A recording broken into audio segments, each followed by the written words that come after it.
नमस्कार दोस्तों, जय हिंद। आप सभी का स्वागत है स्टडी हब के ऑनलाइन प्लेटफॉर्म पे। मैं आपका दोस्त आशीष दादीच आप सभी का तहे दिल से शुक्रिया अदा करता हूं और उम्मीद करता हूं कि आप सभी लोग एकदम स्वस्थ होंगे, एकदम मस्त होंगे और शानदार ढंग से अपने अपने कार्यों में व्यस्त होंगे।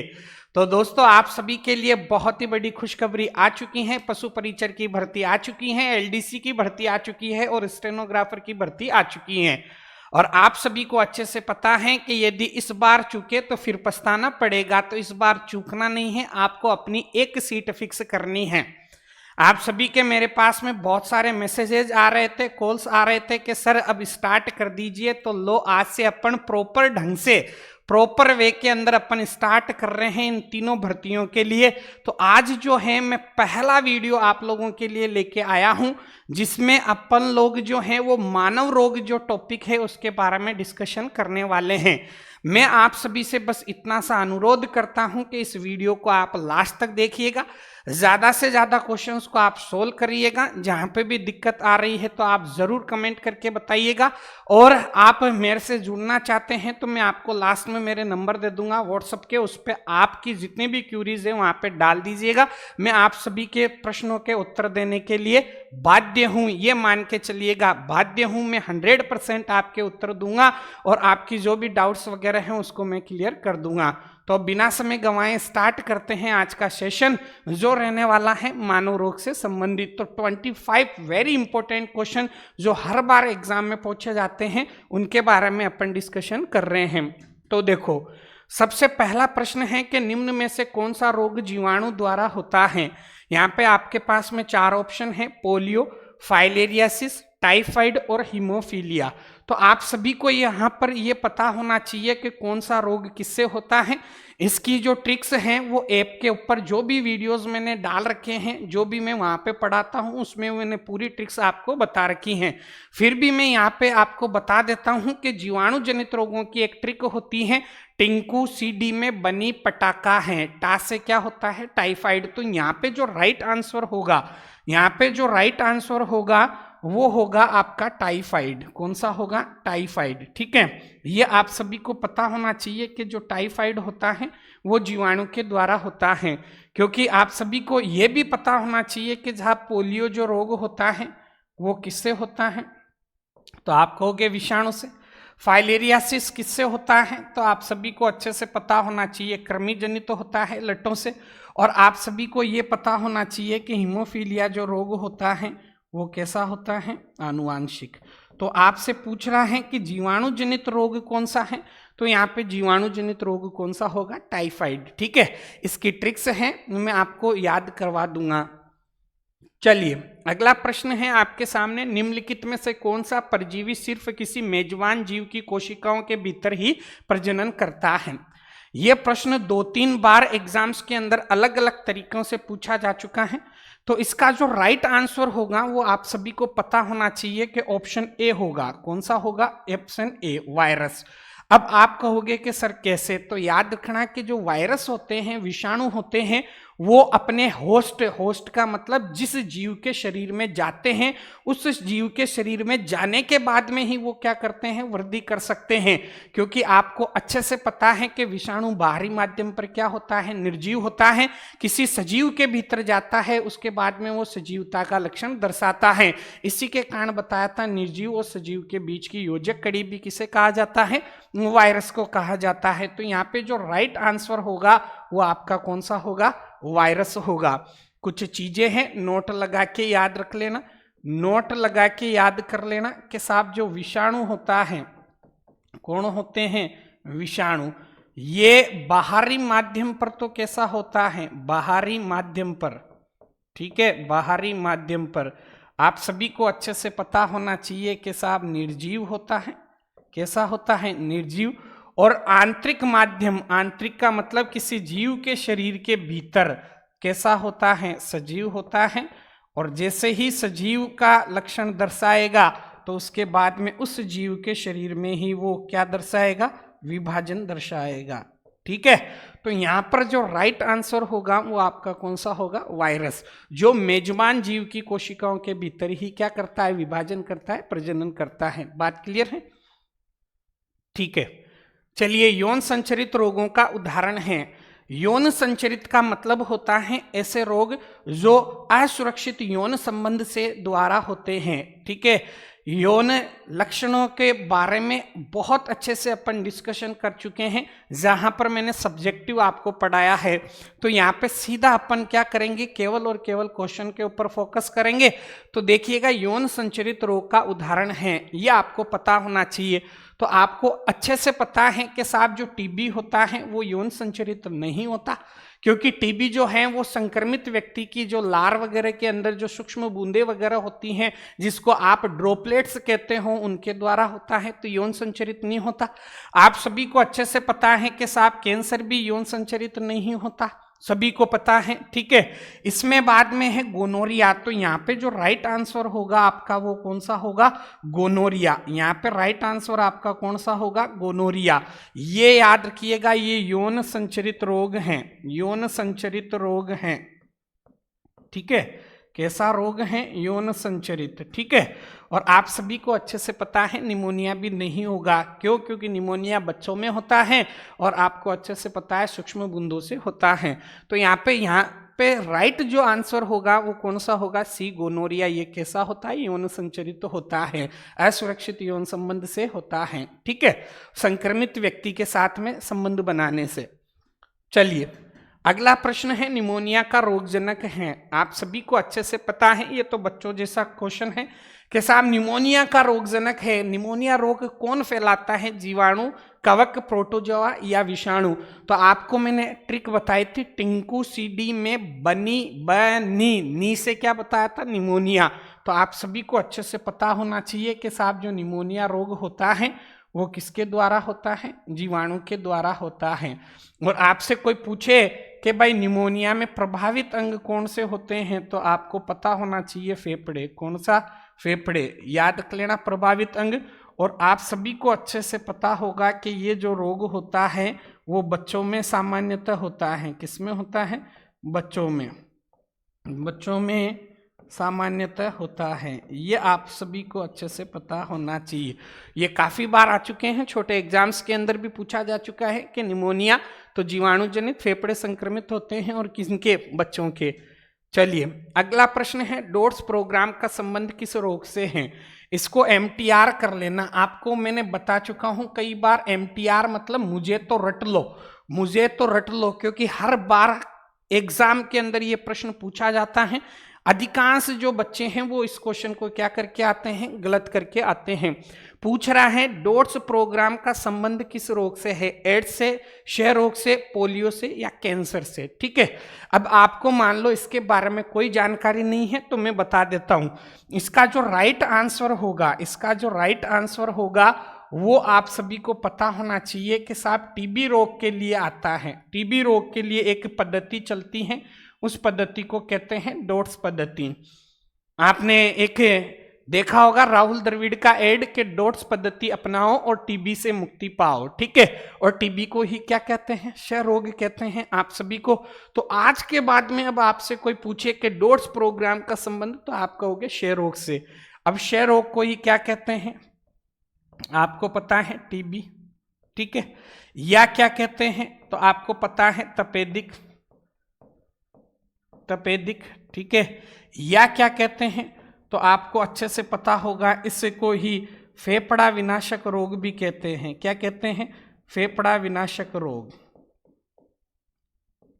कौन सा रोग कहते हैं, फेफड़ा विनाशक रोग।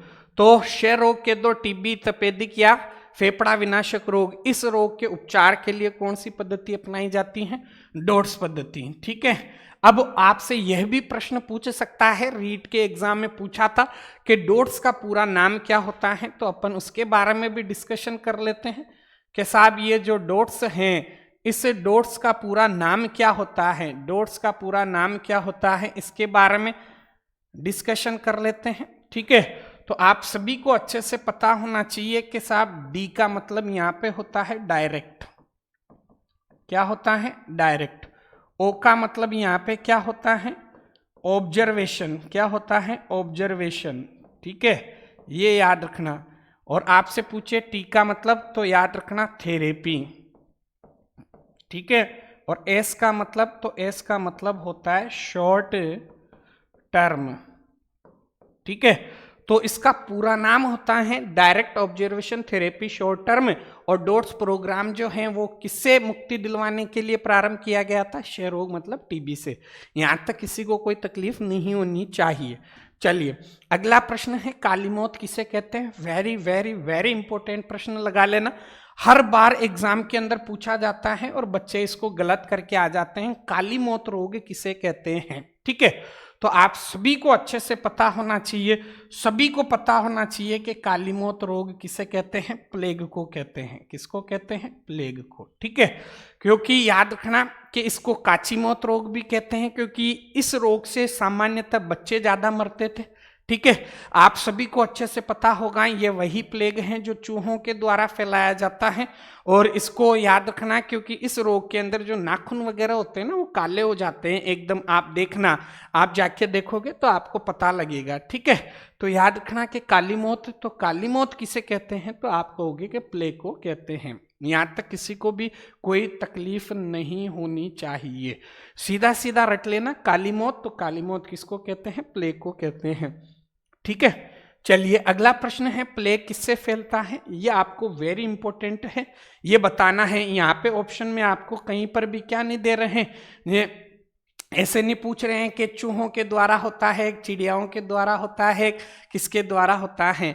यहाँ पे रोग कारक पूछ रहे हैं आपसे कि प्लेग किससे फैलता है? जीवाणु, प्रोटोजोआ, विषाणु या उपयुक्त सभी।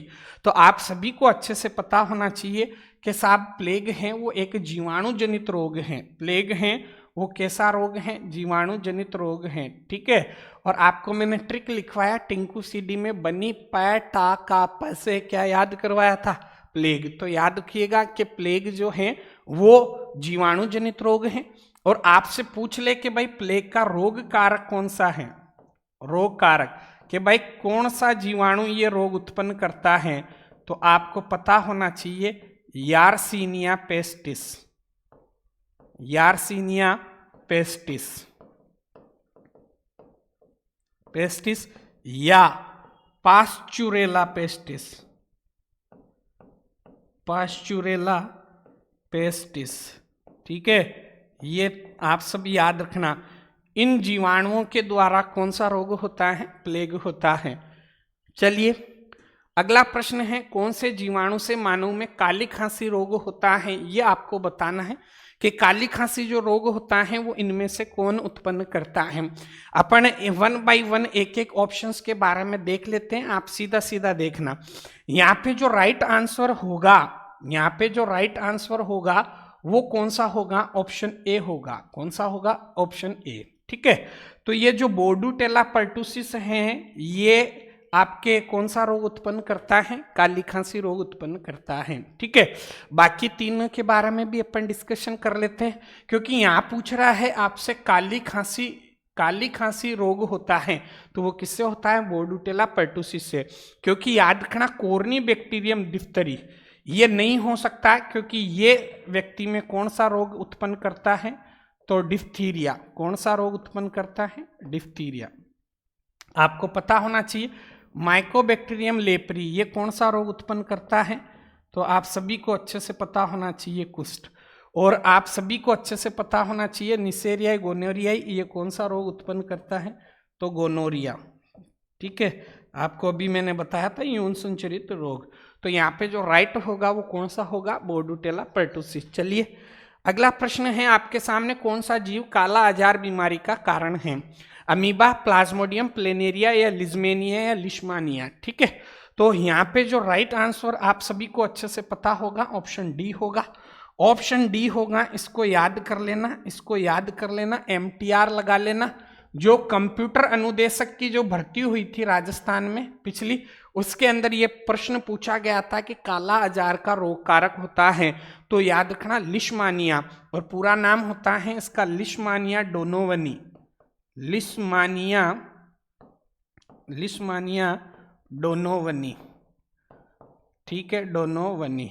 तो ये लिशमानिया जो डोनोवनी है ये कौन सा रोग उत्पन्न करता है? तो आप सभी को पता होना चाहिए काला आजार रोग। तो यहाँ पे सीधा सीधा प्रश्न पूछा है कालाजार बीमारी का कारण, तो लिशमानिया डोनोवनी होगा। बात कंप्लीट।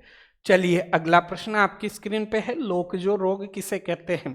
उपनाम जरूर याद कर लीजिएगा सभी रोगों के। आपसे पूछ सकते हैं कि क्षय रोग किसे कहते हैं, तपेदिक किसे कहते हैं, फेफड़ा विनाशक रोग किसे कहते हैं, धनुष टंकार रोग किसे कहते हैं, लोकजो रोग किसे कहते हैं। सभी रोगों के उपनाम जरूर याद रखना। हैंसन का रोग किसे कहते हैं। तो यहाँ पे बात आ रही है कि लोकजो रोग किसे कहते हैं। सबसे पहले बात है लोक, ठीक है। अब देखो लोक का मतलब देखना आप, लोक का मतलब क्या होता है, ताला लगाना। और जो का मतलब क्या होता है, जबड़ा। मतलब इस रोग में क्या होता है, जबड़ा खुल नहीं पाता है, ऐसे लगता है जबड़े को ताला लगा के जैसे पैक कर दिया हो, ठीक है। तो आप सभी को अच्छे से ये पता होना चाहिए कि इस लोकजो रोग के अंदर कि ये जो रोग होता है ये जीवाणु जनित होता है। कैसा होता है, जीवाणु जनित, ठीक है। तो सबसे पहले तो आपको ये पता होना चाहिए कि लोकजो रोग जीवाणु जनित होता है। और आपको ये पता होना चाहिए कि लोकजो रोग किसे कहते हैं, तो टिटनेस को। किसके कहते हैं, टिटनेस। जो टिटनेस होता है उस टिटनेस को ही याद रखना। एक तो कहते हैं धनुष टंकार रोग। कौन सा रोग कहते हैं, धनुष टंकार रोग, ठीक है, याद रखना। और इसी टिटनेस को ही क्या कहते हैं, तो आप सभी को अच्छे से पता होना चाहिए, लोकजो रोग। कौन सा कहते हैं, लोकजो रोग। और आप सभी को अच्छे से पता है कि साहब टिटनेस जो होता है वो किससे होता है, तो जीवाणु जनित तो होता है। यहाँ तक आपको किसी प्रकार की कोई दिक्कत नहीं होनी चाहिए। तो लोकजो रोग है जीवाणु जनित, किसे कहते हैं, टिटनेस को। धनुष्टंकार भी कहते हैं और लोकजो भी कहते हैं। चलिए अगला प्रश्न है, निम्न में से असंक्रामक रोग कौन सा है, ठीक है। देखो संक्रामक रोग किसे कहते हैं, जो एक से दूसरे में फैल जाए, ठीक है। जैसे टचिंग के माध्यम से किसी को छुआ तो फैल जाए, जैसे किसी ने छींका तो फैल जाए, तो उसको कहते हैं संक्रामक। एक होता है कि जिसके पास में बैठो लेकिन उसके ही रोग रहेगा, उससे किसी दूसरे व्यक्ति में संचरित नहीं होगा, तो वो क्या होगा, असंक्रामक। तो देखो आपको अच्छे से पता है छोटी माता, ये नहीं हो सकता, ठीक है। क्यों, क्योंकि आपको पता है जिसके भी माताजी निकलते हैं, जिसको अचपड़े कहते हैं, उसके पास में कोई बैठेगा, टच हो जाएगा तो सामान्य तो उसके भी वो रोग हो जाता है, ठीक है। आप सभी को पता है ऑप्शन सी भी नहीं होगा, क्योंकि कोरोना आपको अच्छे से पता है दूर दूर बैठाते थे, पास में भी नहीं बैठने देते थे, क्योंकि संक्रामक एक से दूसरे में फैल जाता है। सामान्य सर्दी जुकाम, क्योंकि कोई भी छींकता है तो नाक से सूक्ष्म बूंदें निकलती है, दूसरे के शरीर में जाएगी, क्या उत्पन्न कर देगी, सर्दी जुकाम। तो यहाँ पे राइट जो आंसर होगा वो कौन सा होगा, आपका ऑप्शन बी। कौन सा होगा, ऑप्शन बी। यदि कोई व्यक्ति है जिसके कैंसर हो रखा है, उसके पास में आप बैठते हो तो आपको कभी भी कोई कैंसर नहीं होगा, ठीक है। तो कैंसर कैसा है, असंक्रामक रोग है।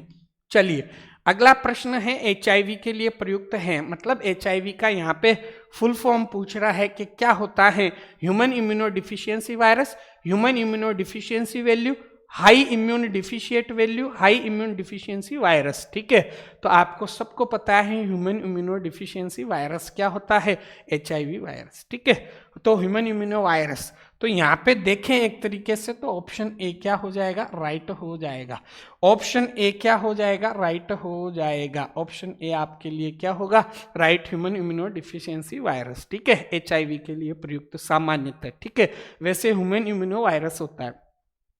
चलिए अगला प्रश्न है, ये समझ में आ गया ना, यहाँ पे फुल फॉर्म पूछ रहा है तो ये तो होगा नहीं, ठीक है।